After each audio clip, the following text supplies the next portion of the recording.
Assalamualaikum warahmatullahi wabarakatuh. Selamat pagi anak solih-solihah. Nah, hari ini adalah hari pertama kita dalam kegiatan daring bahasa Indonesia. Hari ini kita akan belajar pelajaran 1, indahnya kebersamaan. Dalam pelajaran ini kita akan belajar menentukan gagasan pokok dan gagasan pendukung. Sebelum itu, Ustadzah akan memperkenalkan diri beserta ustadzah-ustadzah yang mengajar bahasa Indonesia di kelas 4. Nah, perkenalkan, nama ustadzah adalah Ustadzah Yuni. Ustadzah mengajar di kelas 4A dan 4B. Nah, untuk pengajar kelas 4C, kalian akan didampingi oleh Ustadzah Titi. Selanjutnya, untuk pengajar kelas 4D, kalian akan belajar bersama Ustadzah Ika. Nah, mari kita mulai belajar bahasa Indonesia. Sudah siapkah kalian untuk belajar?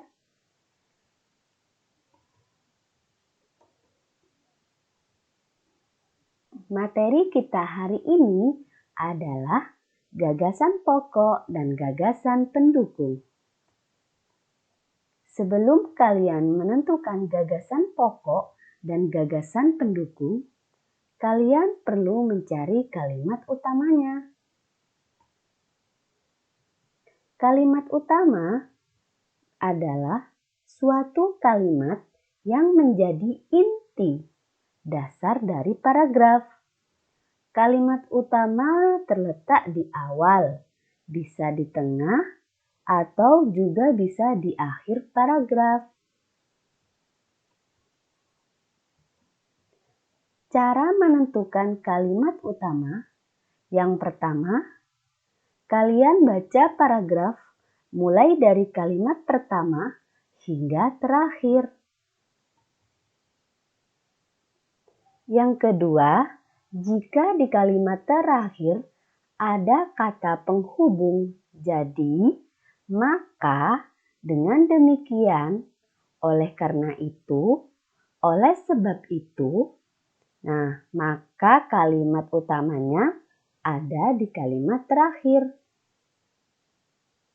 Yang ketiga, jika di kalimat terakhir tidak ada kata penghubung jadi, maka dengan demikian, oleh karena itu, oleh sebab itu, maka kalimat utamanya ada di kalimat pertama.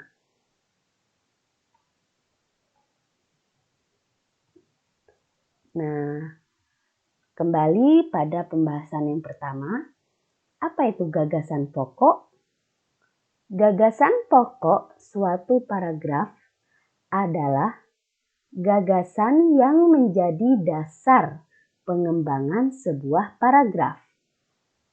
Gagasan pokok juga diartikan sebagai ide pokok yang mendasari disusunnya sebuah paragraf. Gagasan pokok disebut juga gagasan utama atau pikiran utama. Jadi, setiap paragraf itu memiliki ide pokok. Selanjutnya, untuk menentukan gagasan pokok dan gagasan pendukung, terdapat langkah-langkahnya. Yang pertama, kalian harus membaca paragraf dengan cermat. Kemudian, cari kalimat utamanya. Selanjutnya, kalian cermati kalimat utamanya. Jika dapat diringkas, maka ringkas kalimat utama tersebut. Nah, Ustadzah di sini memberikan contoh paragraf Indonesia merupakan salah satu negara di dunia yang memiliki keberagaman budaya. Negara Indonesia mempunyai banyak suku, banyak ras, dan budaya yang sangat beragam. Keberagaman di Indonesia disebabkan karena Indonesia merupakan negara kepulauan. Pulau-pulau di Indonesia tersebar dari Sabang sampai Merauke. Ustadzah kasih garis merah ya di bawahnya, mana yang merupakan gagasan pokok.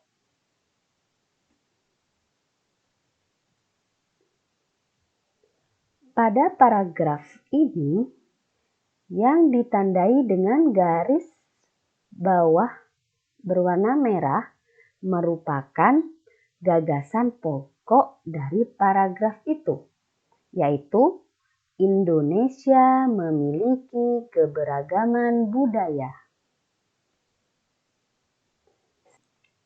Selanjutnya, kita akan belajar tentang gagasan pendukung.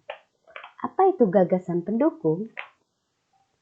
Selain terdiri atas gagasan pokok, sebuah paragraf itu juga tersusun dari gagasan pendukung atau pikiran penjelas.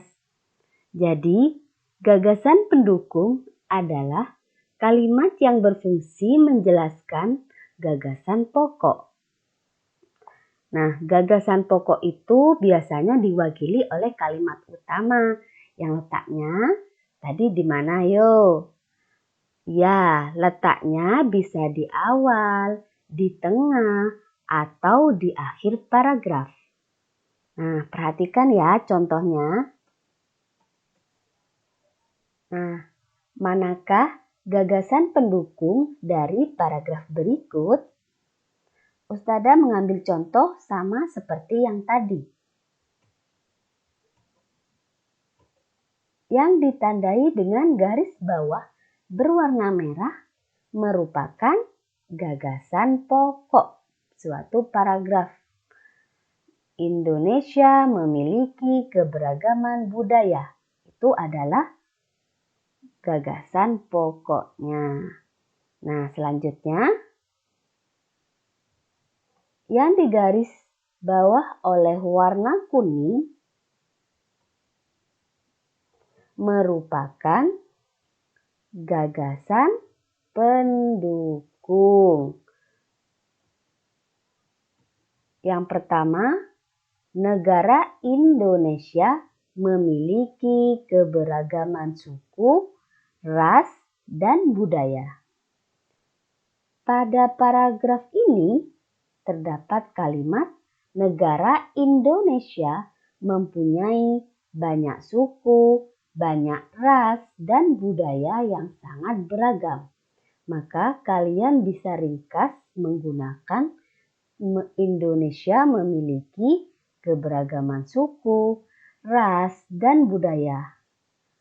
Karena keberagaman sudah mewakili kata banyak, jadi cukup ditulis keberagaman. Selanjutnya, keberagaman di Indonesia disebabkan karena Indonesia merupakan negara kepulauan. Selanjutnya yang nomor 3, pulau-pulau di Indonesia tersebar dari Sabang sampai Merauke. Jadi dalam paragraf ini terdapat 3 kalimat pendukung atau 3 gagasan pendukung. Selanjutnya,